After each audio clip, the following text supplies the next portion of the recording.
الأصول الجينية للأثيوبيين أو أي شعب بيكون أسمر اللون بتكون دايما محل جدل بين الناس. الأغلبية مش قادرة تفهم إنه ممكن يكون الشخص أسمر اللون ويمتلك عدة أصول واختلاط عادي خالص، بس أنت عينك لأنك مش متعود فمش قادر تشوف الخليط ده لما تشوف ملامحهم.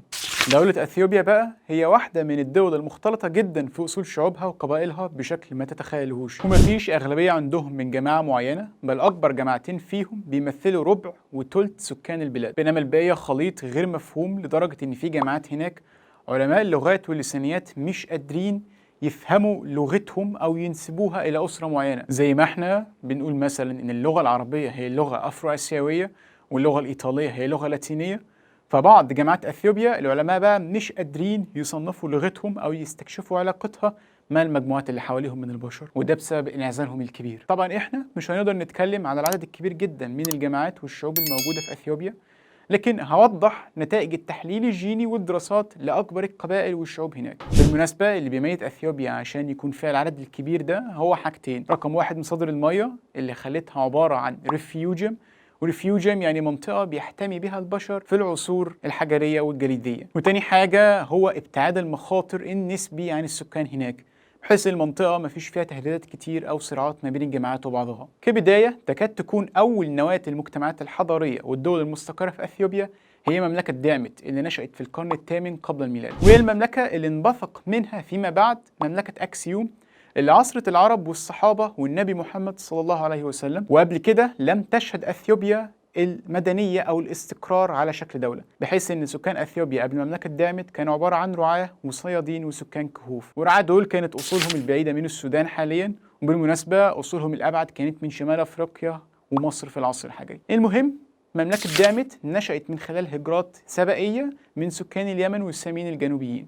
سكان المملكة كانوا عبارة عن تجار ومستوطنين أسسوا نواة الاستقرار الأولى وأنظمة الحكم في إقليم أثيوبيا. كذلك في الفترة دي ومن المهاجرين دول بدأ ينشأ الخط الأثيوبي الجاذي، وهو منبثق من الخطوط اليمنية الجنوبية المستخدمة في اليمن. وهنا تيجي أصول أول جماعة أثيوبية واللي بتمثل ما يصل لربع سكان أثيوبيا، وهم الأمهرة، وهم القبائل المتحدثة بالسامية الجنوبية من إحدى اللغات العربية القديمة. الناس دي تحليلها عبارة عن جينوم سكان أثيوبيا الأوائل اللي هم الرعاة والصيادين، بالإضافة لتأثير عربي جيني بيصل ل 30 إلى 40% في الأوتوسومال. كمان السلالة جي1 عندهم بتصل لحدود 30%، علما إن الأصول العربية دي موجودة برضو عند الأورومو، وهم جماعة أخرى بتتكلم بلغة مختلفة عن الأمهرة، وهي الأورومية اللي تمثل بقى اللغة الأصلية للجماعات المحلية ما قبل قدوم الساميين والعرب الجنوبيين. كمان الأصول العربية ديت موجودة في النيليين والرعاة، وكذلك منتشرة في معظم الأثيوبيين. المهم نروح للأورومو، ودول تاني أكبر جماعة في أثيوبيا بواقع ثلث السكان، وزي ما قلنا بتمثلها أصول جينية خليطة ما بين سكان أثيوبيا ما قبل دعمت ما بين السكان السبائيين المهاجرين لاحقا. وعلى فكرة في احتمال أن سكان منطقة كوش بالسودان هاجروا وسيطروا على إقليم أثيوبيا بطريقة ما، بحيث تركوا كمان بصمة جينية عند الأوروميين دول بالعصر البرونزي. وفي سلالات مشتركة ما بين البلدين اللي هم السودان وشرق أفريقيا، بالرغم من أن عرب السودان والنوبيين حاليا بيختلفوا جدا عن أصول الأثيوبيين. بس في النهاية ما تنساش أن اسم أثيوبيا في المصادر الإغريقية هو أصلا اسم يدل على سكان السودان قديما، فالمعنى الأصلي وأصحاب الاسم كانوا سكان مملكة كوش، إلا أنه أصبح معروف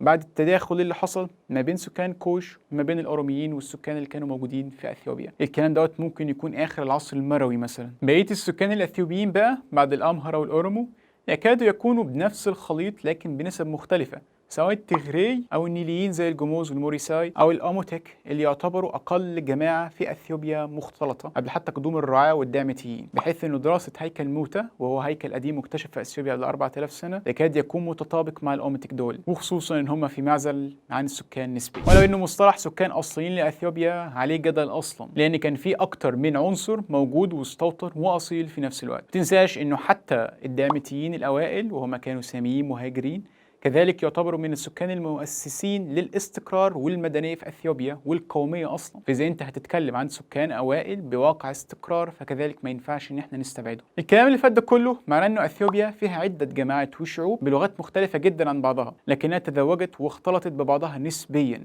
وبالتالي بقى عندك شعب شبه متجانس ولو إن أصوله تظل متعددة. في حاجة وجب إن احنا نقولها ونوضحها، وهي إن الأثيوبيين عندهم أصول فريدة من نوعها، وهي مكون جيني أفريقي مميز اللي هو اللي احنا قلناه من شوية الموتى، وده بيميزهم عن سكان الجوار زي السودانيين والصوماليين وكينيا وما إلى ذلك. في مفاجأة أنا كمان عايز أقولها لك، الدراسات السابقة اللي احنا اتكلمنا فيها جاية من ورقتين بحثيتين، الاتنين اتعملوا لسنة 2021 من معهد الجينات التابع لجامعة كوليدج في لندن بالشراكة والتعاون مع دكاترة من جامعة أديس أبابا. الدراستين دول بقى استخدموا الجينوم المصري لهيكلة الشعب الأثيوبي.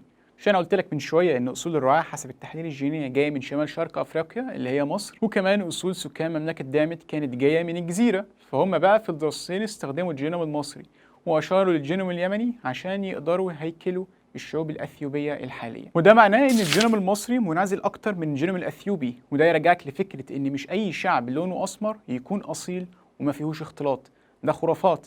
وده برضو تنبيه لبعض الناس اللي حاولت تطعن في أصول المصريين في الأزمة الحاصلة ما بين مصر وأثيوبيا، سواء بقى بتكرار إشاعات الأفروسنتريك أو ادعاءات إن المصريين أجانب أصلا ومختلفين عن سكان وادي النيل. أديك شايف بنفسك حسب الدراسات والورقات البحثية إن سكان أثيوبيا العلماء هيكلوهم بأصول الشعب المصري حاليا، وده عشان زي ما قلت لك جزء من سكان الرعاة وحتى الكوشيين اللي استوطنوا هناك هم في الأصل حاملي لأصول مصرية مهاجرة، بس مش مصرية بعصر الحضارة لكن مصرية بالعصر الحجري قبل 8 إلى 9000 سنة. وده برضو نتيجة لوجود سلالات مرتبطة بمصر زي EM 78 في شرق أفريقيا قديما. بالمناسبة كمان أثيوبيا فيها أغرب قصة لقبائل بتدعي أصول يهودية ومنهم الأسرة الحاكمة السابقة للبلاد، إلا أن التحليل الجيني للقبائل دي وضحت أن هم ملهمش أي علاقة بأصول قادمة من الشام القديم أو من الشعوب اليهودية الأصلية، رغم أن هم بالمناسبة هاجروا وقاعدين حاليا ضمن سكان الكيان وهم ولا لهم علاقة بأي حاجة في الأرض هناك. هم يعتبروا سكان محليين في أثيوبيا حاملين للسلالة A بنسبة كبيرة،